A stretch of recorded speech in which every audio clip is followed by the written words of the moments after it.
तो hey guys, Nova boy. तो आज सबसे पहले बात कर लेते हैं सीजेपी के फाउंडर अभिजीत दीपके के बारे में। उन्होंने बोला कि भाई, जिस तरीका से एक गाली देने पे तुम केस कर रहे हो, उसी तरीका से सबसे पहले केस तो बीजेपी के आईटी सेल वाले पे केस होना चाहिए, क्योंकि इन्होंने इतनी लड़कियों को गाली बका है। उस पे केस कब कर रहे हो? स्टिल सही बात है भाई। अब अब क्या गाली देना गलत हो गया क्या? ये तो just a feeling. Okay, but उस लड़की पे केस बहुत भयानक हो चुका है। मैं वीडियो लगा देता हूँ। मैंने अभी देखा कि एक लड़की के ऊपर गाली देने के लिए केस किया गया है। तो एक बात तो ये है कि अगर आप केस कर रहे हो गाली देने के लिए, तो उन बीजेपी के आईटी सेल पर कब केस किए जाएंगे जो इतने सालों से लड़कियों को गंदी गंदी गालियां ऑनलाइन दे रहे थे, क्या क्या शब्द इस्तेमाल नहीं कर रहे थे वो लड़कियों के लिए, कहीं से भी वो इज्जत नहीं कर रहे थे लड़कियों की। और वो लोग प्राउडली अपने बायो में लिखते थे फॉलोड बाय पीएम मोदी। ऐसे लोगों ने लड़कियों को गंदी गंदी गालियां दी है, उनके ऊपर केस कब होंगे? और बात बस बीजेपी आईटी सेल तक नहीं है। इनके मेंबर ऑफ पार्लियामेंट जो है रमेश बिधूड़ी जी, उन्होंने किन शब्दों का इस्तेमाल किया था एक फेलो मेंबर ऑफ पार्लियामेंट के लिए सबको याद है। यूपी के जो सीएम है योगी आदित्यनाथ, उनका एक वीडियो भी आया था जहां पर जो एनआईए का कैमरा पर्सन था उसके लिए भी उन्होंने गालियां दी थी। तो ये क्या चल रहा है? इस देश में दो कानून चल रहे हैं क्या? यूथ के लिए एक अलग कानून है और बीजेपी और उनके नेताओं के लिए अलग कानून है। और गाली देना कोई अपराध नहीं है। गाली देना इज नॉट अ क्राइम। अगर कोई गाली देता है वो बुरा हो सकता है, वो बुरी बात हो सकती है, तो उसको आप समझाइए, उसको आप कहिए कि गाली मत दो। लेकिन केस किस बात पर किया जा रहा है? अगर गाली देने पर केस करना पड़े तो सबसे ज्यादा केसेस जो होंगे वो बीजेपी आईटी सेल पर होंगे, क्योंकि सबसे ज्यादा औरतों को गंदी गंदी गालियां उन्होंने ही दी है। और बीजेपी के नेताओं पर होगी जिन्होंने इतनी गंदी गालियां इतने सालों से दी और पार्लियामेंट के अंदर भी दी है। और मैं वो लड़की का भी अपोलोजाइज वीडियो लगा देता हूँ। आप देखो कि इन लोगों ने किस तरीका से सॉरी बोला। जुलाई को मैं सीपी गई थी अपने फ्रेंड्स के साथ। फिर वहाँ पे प्रोटेस्ट हो रहा था, मैंने वहाँ पे कोक पी। वहाँ पे ग्रुप बने हुए थे बहुत सारे। वो लोग बहुत चीज़ें बोल रहे थे, बहुत गाली दे रहे थे प्रधानमंत्री जी को। उन लोगों के इन्फ्लुएंस में आके कि तुम लोग भी बोलो, तुम लोग भी बोलो, कोई सब बोलो करके मैंने वहाँ बहुत चीज़ें बोली। मैं भी मात्र 15 साल की हूँ। मैंने जो करा वो माफ़ी के लायक नहीं था। मैंने बहुत गंदी चीज़ें बोली है, बट ये मेरी पहली और आखिरी गलती होगी। इसके बाद मैं ऐसा कुछ नहीं करूँगी और ना ही वो चीज़ मैंने कभी पोस्ट की थी। मैं पूरे देश से माफ़ी मांगती हूँ। मैं इतनी शर्मिंदा हूँ, मैं अपनी नज़र भी नहीं उठा पा रही हूँ। मैं सबसे माफ़ी मांग रही हूँ, मुझे प्लीज़ माफ़ कर दीजिए, प्लीज़।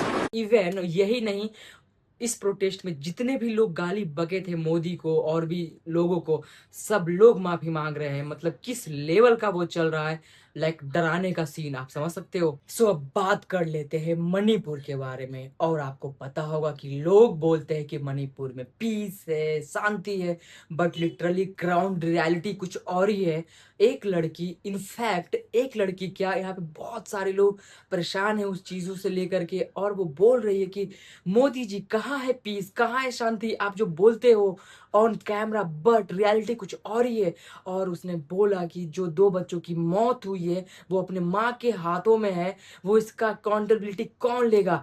जस्ट बोल रही है कि आर्मी का कैंप, देन उसके बाद बस 1 किलोमीटर दूर था और मिसाइल उसके घर पे आके गिरी है। लिटरली मैन, वो रो रही है। मैं वीडियो लगा देता हूँ, आप खुद ही देखो। हमारे honourable prime minister of India, आपको पता है जो आज हुआ है मणिपुर में? आपको पता है भी जो आज हुआ है मणिपुर में?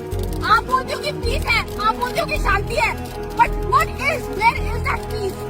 ये जो 2 बच्चे जो आज मरे हुए हैं अपनी मम्मी के हाथों में, उनके घर में रॉकेट मिसाइल मारा गया था और वो भी इंडियन आर्मी कैंप से बस 1 किलोमीटर दूर। और लोग कमेंट कर रहे हैं कि ये मणिपुर 3 साल से जल रहा है, बट इसका कोई अकाउंटेबिलिटी नहीं लिया है। सो अब बात कर लेते हैं बहुत ही शॉकिंग न्यूज के बारे में। बेसिकली हुआ क्या कि एक शादीशुदा कपल थे और वो लेडी ने अपने पति को मार करके 2 साल से दफन कर दिया था। और जब लड़का का घर वाले पूछते थे कि मेरा बेटा से बात कराओ, तो वो बोलती थी कि वो ऑस्ट्रेलिया में जॉब कर रहा है, मैं उसे बात नहीं करवा सकती, क्योंकि जिस कंपनी में वो जॉब कर रहा है वो कंपनी किसी से बात करने का अलाउ नहीं करता है।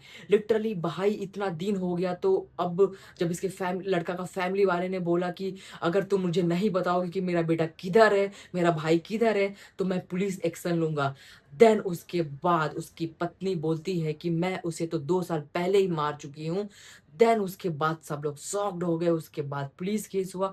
फिर मैं वीडियो लगा देता हूँ कि बेसिकली हुआ क्या। भाई पिछले जिसका नाम जिग्नेश है, वो पिछले 2 साल से लापता है। उसकी पत्नी से पूछने पे उसकी पत्नी कहती थी कि वो ऑस्ट्रेलिया गया है, और जब उसका परिवार उसका कांटेक्ट नंबर मांगता था तो उसकी पत्नी ने कहा कि उसका ऑस्ट्रेलिया में वो जिस कंपनी में काम करता है वहाँ फोन पर बात करना अलाउ नहीं करते। तो 2 साल उसका उसके परिवार के साथ कोई संपर्क नहीं हो पाया। उसका परिवार का, उसके काका का बेटा ऑस्ट्रेलिया जा रहा था, तो उन्होंने उसकी वाइफ से वापस पूछा कि हमें हमारे भाई का नंबर दो, मैं वहां जा रहा हूँ, मैं उनसे मिलना चाहता हूँ। तब उसकी वाइफ ने उन्हें बताया, पुलिस की जब धमकी दी गई तो उसकी वाइफ ने बताया कि उसको तो हमने 2 साल पहले मार दिया है। जो विक्टिम है जिग्नेश, उसकी बीवी पृथ्वी ने अपने प्रेमी नीलेश के साथ मिलकर उसकी दारू में साइनाइड मिलाकर उसका मर्डर कर दिया और उसकी लाश दरेड़ के कारखाने के अंदर गाड़ दी। इनकी शादी को अप्रोक्सीमेटली 5-6 साल हो गए थे और ये इसकी वाइफ पृथ्वी वो अपनी शादी से पहले से ही अपने प्रेम जो नीलेश है उसके साथ प्रेम संबंध में थी। शादी के टाइम पे कुछ समय के लिए उनका प्रेम संबंध टूटा, फिर शादी के बाद वापस शुरू हो गया।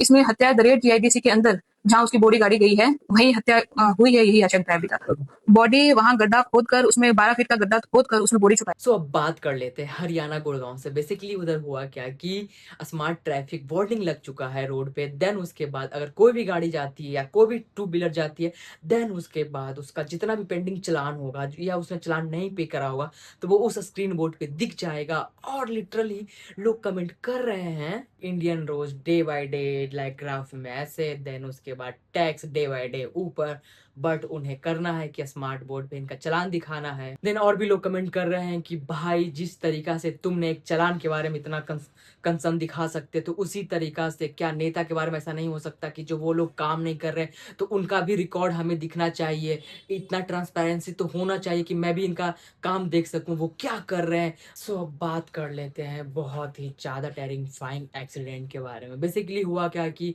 लोग कावड़ लेकर के जा रहे थे और इधर से एक पिकअप वाला आता है और लिटरली भाई एक्सीडेंट करके चला जाता है। मैं वीडियो लगा देता हूँ, आप देखो कि कैसे हुआ।